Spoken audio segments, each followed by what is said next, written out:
पढ़ने जा रहे हैं ग्रेच्युटी सेक्शन 1010, ध्यान रखेंगे। एक ग्रेच्युटी होता क्या है? ग्रेच्युटी पास्ट एक्सपीरियंस, यानी कि हमारा लाइफ में जितने दिन जॉब किए उसके बदले में रिटायरमेंट के टाइम में जो एक लमसम अमाउंट मिलता है उसको हम लोग बोलते हैं ग्रेच्युटी सेक्शन 1010। ये होता क्या है कि जब एम्प्लॉय रिटायर करेगा तो उसको एक लमसम अमाउंट दे दिया जाता है, उसको बोलते हैं ग्रेच्युटी। तो कौन व्यक्ति पाने का अधिकारी है? तो वो व्यक्ति जो संस्था में 10 साल या उससे ज्यादा जॉब कर चुका है या उसका उम्र जॉब करते करते 40 वर्ष हो चुका है, वो व्यक्ति ग्रेच्युटी पाने का अधिकारी है। सेकेंड कंडीशन ये है कि जब ग्रेच्युटी एक बार रिसीव कर लिया, रिटायरमेंट हो गया, तो क्या दोबारा ले सकता है? बिल्कुल। फिर किसी संस्थान में 10 साल 12 साल जॉब करेगा, फिर उसको ग्रेच्युटी मिलेगा। तो मैक्सिमम गवर्नमेंट की तरफ से, इनकम टैक्स की तरफ से डिडक्शन के लिए 20 लाख रखा गया है कि 20 लाख तक छूट ले सकता है। यानी एक संस्था में अगर 20 लाख ले लिया तो अगले में नहीं ले सकता है। तो मैक्सिमम 20 लाख है, बट गवर्नमेंट वाला के यही फायदा है कि उनका टैक्स बिल्कुल नहीं लगता, यानी ग्रेच्युटी के मिला हुआ अमाउंट पर पूरा का पूरा टैक्स फ्री रहता है। तो आइए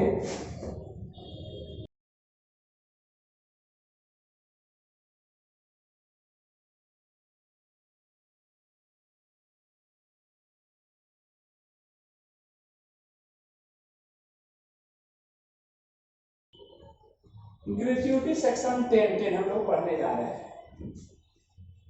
इसमें ग्रेच्युटी में एम्प्लॉय को 2 पार्ट में बांटा गया है। एक government employ,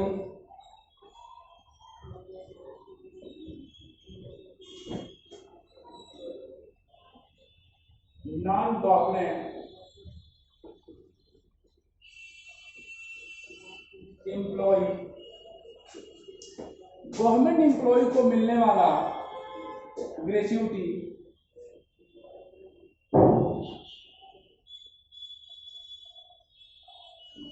full gratuity tax free होता है। क्या होता है? टैक्स फ्री होता है, ध्यान रखें। गवर्नमेंट एम्प्लॉय को मिलने वाला ग्रेच्युटी पूरे टैक्स फ्री होता है। नॉन गवर्नमेंट का 2 part,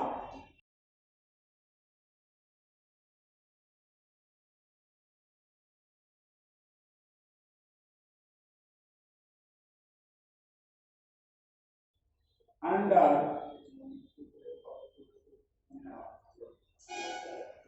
gratuity payment covered under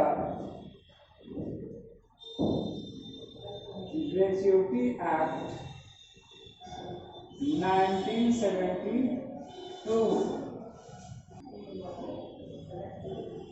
covered under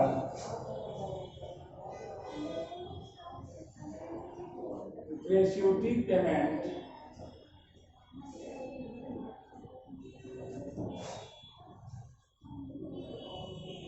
not covered under Gratuity Payment Act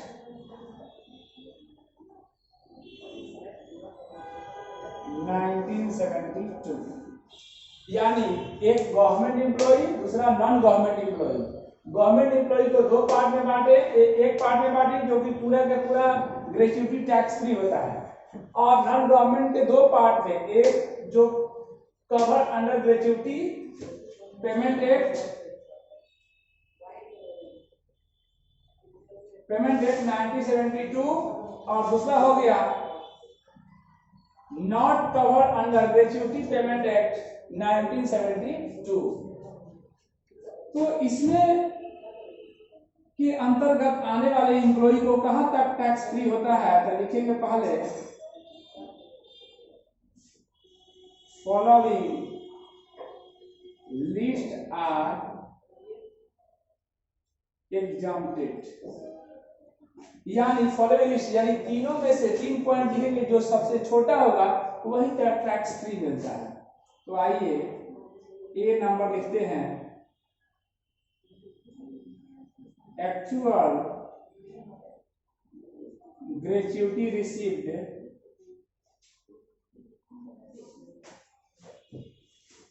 मान लीजिए 30 लाख है। बी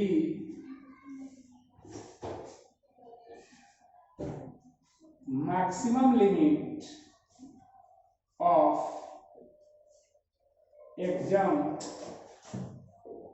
20 लाख, ये हम लोग माने हैं 30 लाख और 20 लाख आपको याद रखना होगा, वो दिया रहेगा क्वेश्चन में, दिया नहीं रहेगा, आपको खुद याद रखना होगा ये 20 लाख। और सी 15 days of last drawn salary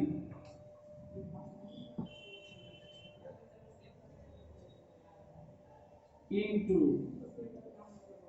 15/26 15/26 into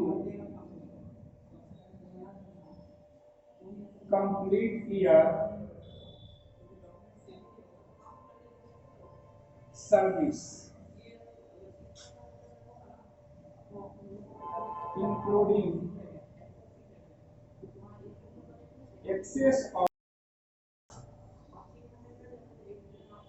excess of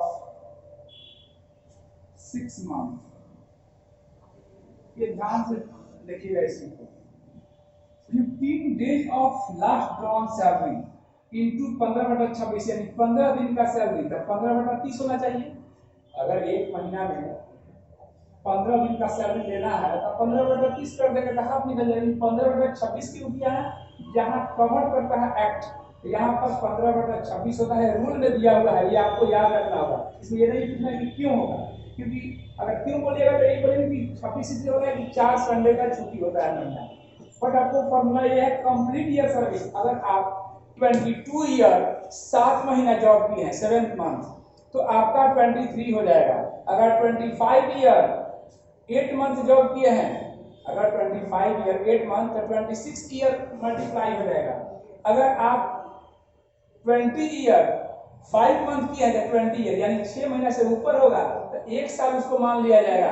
अगर 6 महीना से कम होगा तो उसको छोड़ दिया जाएगा, पार्ट को छोड़ दिया जाएगा। तो यहाँ पर मान लीजिए जो भी आ रहा है लास्ट ड्रॉन सैलरी में, बेसिक हो गया 20,000 और डीए हो गया 10,000, ये हो गया 30,000 इंटू 15/26 अगर करते हैं तो ये कितना आएगा, निकालिए। 30,000 इंटू 15/26 आपका आया 17,307 रुपया 69 पैसा, यानी कि 17,308 रुपया, 17,307 रुपया 69 पैसा इंटू, अगर जॉब किया है 21.7 मंथ, तो हम लोग क्या मानेंगे, 22 मानेंगे, क्या मानेंगे 22, तो 22 से मल्टीप्लाई करेंगे, 22 से मल्टीप्लाई कर देंगे इंटू 22, यहाँ आएगा 3,80,000, 3,80,769, ये आपका थर्ड पॉइंट आ गया।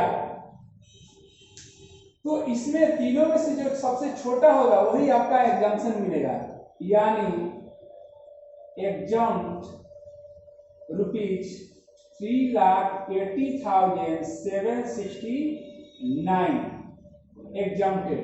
तो टैक्सेबल कितना होगा, आइए देखते हैं। Taxable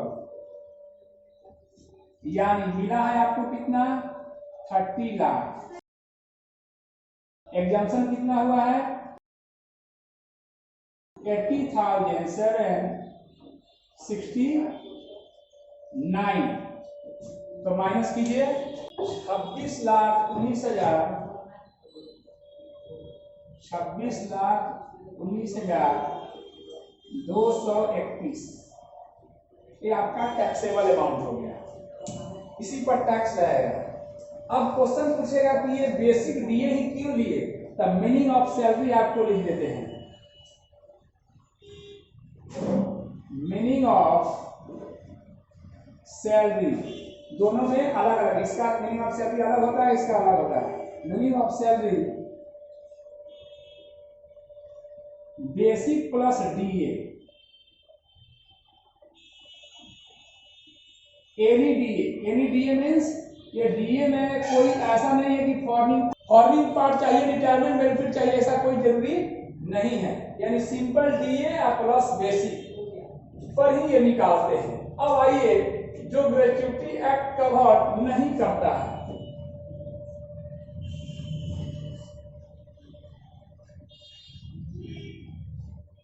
following list are exempted, यानी जो सबसे छोटा होगा उस पर टैक्स नहीं लगेगा। तो आइए number A actual gratuity received, मान लीजिए सेम अमाउंट 30 लाख मिला है। B maximum limit of exemption 20 lakh, maximum exemption कितना मिलेगा 20 लाख, इसमें भी 20 लाख, इसमें भी रिसीव हुआ 30 लाख 30 लाख। सी नंबर है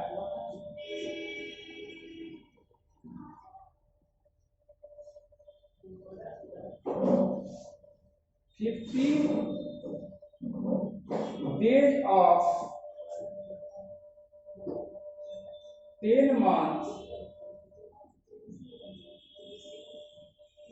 average salary. 10 month of average, यहाँ पर लास्ट ड्रॉन था। लास्ट ड्रॉन मतलब जिस दिन रिटायर किए उस दिन जो आपको मिला, जिस दिन रिटायर किए उस दिन से जो आपको मिलने लगा per month pension, per month gratuity तो एक बार में मिलता है, पर मंथ जो पेंशन मिलने लगा, तो पेंशन से मतलब नहीं है, लास्ट ड्रॉन सैलरी जब रिटायरमेंट किए हैं उसके बाद, यानी रिटायरमेंट किए अप्रैल में, तो मार्च तक का सैलरी मिला होगा, तो मार्च का सैलरी लास्ट ड्रॉन सैलरी कहलाएगा। लेकिन यहाँ 10 मंथ एवरेज सैलरी मीन्स हो गया कि जिस दिन रिटायरमेंट किए उसके पिछले 10 महीना, हो सकता है कि 10 महीना में डिफरेंस आपको आया होगा, क्योंकि एक ग्रेड पे सिस्टम होता है। ये ग्रेड पे सिस्टम क्या होता है कि अगर हम जुलाई में ज्वाइनिंग करते हैं जॉब, तो ग्रेड पे प्रत्येक साल हमारा जो सैलरी का डीए बढ़ेगा, बेसिक में वृद्धि होगा, वो प्रत्येक साल जुलाई नहीं होगा। जैसे ग्रेड पे सिस्टम में देखिएगा 10,000 सैलरी डैश देके 200 लिखा रहेगा, फिर लिखा रहेगा 12,000, फिर डैश देकर लिखा रहेगा 300, यानी एक तब तक 200 प्रत्येक साल 1 जुलाई को बढ़ते जाएगा जब तक इतना ना हो जाए। इतना हो जाएगा तो प्रत्येक साल 1 जुलाई को 300 बढ़ते जाएगा जब तक अगले सैलरी अचीव ना कर जाए। तो यहाँ 15 days of 10 month average salary means 10 month average salary, जिस दिन रिटायरमेंट किए हैं लास्ट सैलरी रिसीव किए हैं उसको 10 महीना पीछे चले जाइए और 10 महीना का सैलरी का हिसाब आइए करते हैं। अगर 10 मंथ का एवरेज सैलरी है, मान लीजिए 1 जनवरी या ले सकते हैं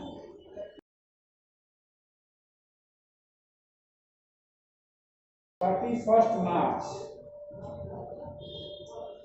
तो 31 मार्च 2020, इसको बैक जाइए, कितने महीने जाइएगा, यानी अप्रैल, मई, जून से 1 जून 2019, 1 जून 2019 से निकालिए तो आपका ये 10 मंथ एवरेज सैलरी होता है।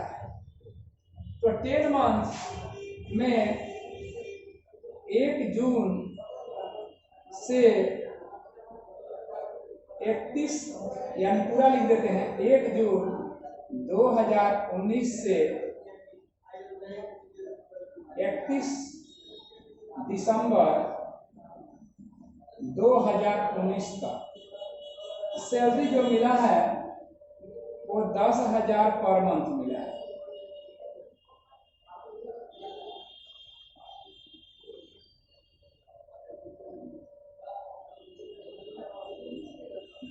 पर मंथ, यानी कितना महीना हो गया? 7 मंथ। 7 मंथ। उसके बाद मिले आपको 15,000 इंटू 3, 45,000। ये आपका बेसिक हो गया। डीए जो है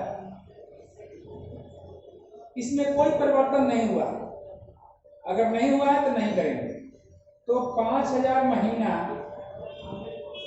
या 3,000 पर मंथ मिला, तो इंटू 10 30,000। ये हो गया आपका 7 महीना, 3 महीना, 10 महीना, डीए भी 10 महीना हो गया। और कमीशन,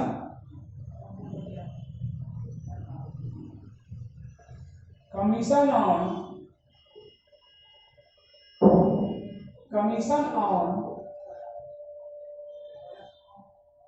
टर्नओवर से, मान लीजिए टर्नओवर कमीशन 5% ऑन सेल है, तो 3 लाख का अगर सेल है, 3 लाख का सेल है, तो 5% इसका कितना होगा? 15,000। यानी यहाँ मीनिंग ऑफ सैलरी भी लिखने जा रहे हैं। मीनिंग ऑफ सैलरी इसमें आता है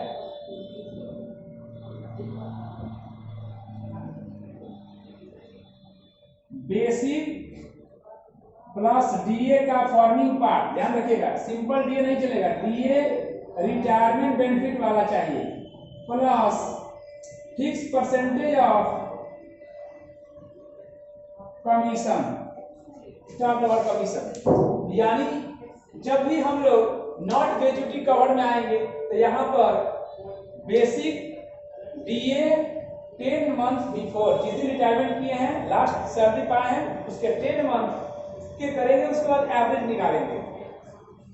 तो 10 मंथ ऑफ एवरेज सैलरी, आइए 10 मंथ एवरेज सैलरी करते हैं 70,000, 45,000, 1,15,000 और 30,000, 1,45,000। तो 1,45,000 का एवरेज निकालिए, और ये कमीशन है 15,000, 1,60,000। 1,60,000 कितने दिन का है? अगर 1 महीना का निकालना होगा तो 1 महीना करेंगे, 1 साल का होगा तो 1 साल करेंगे, यानी ये 10 महीना का है। ये कमीशन ऑन टर्नओवर यानी सेल 10 महीने के हैं, सारा चीज 10-10 महीना के है, तो 10 से भाग दे दीजिए, यानी टोटल ऐड करने के बाद हो रहा है आपका, टोटल ऐड करने के बाद 1,60,000, 1,60,000। तो यहां लिखेंगे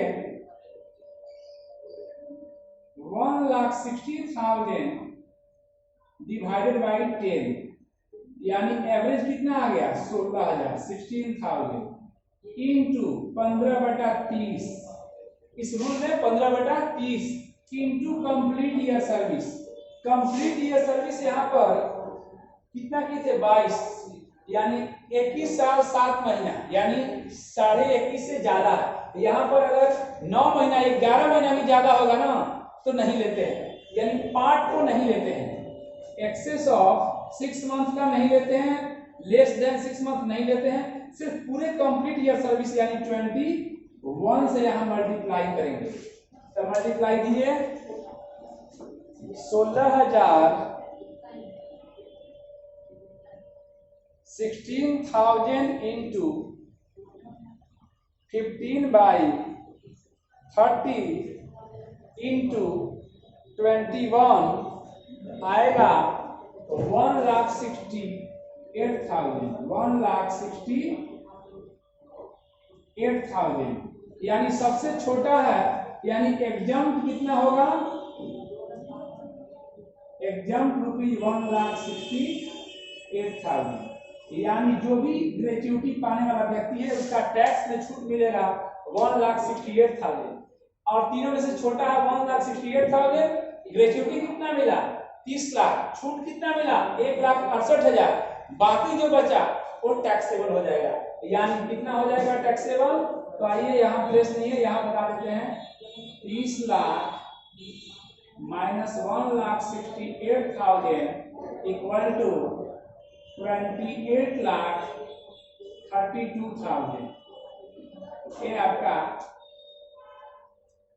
टैक्सेबल हो जाएगा। ये क्या हो जाएगा टैक्सेबल ग्रेच्युटी।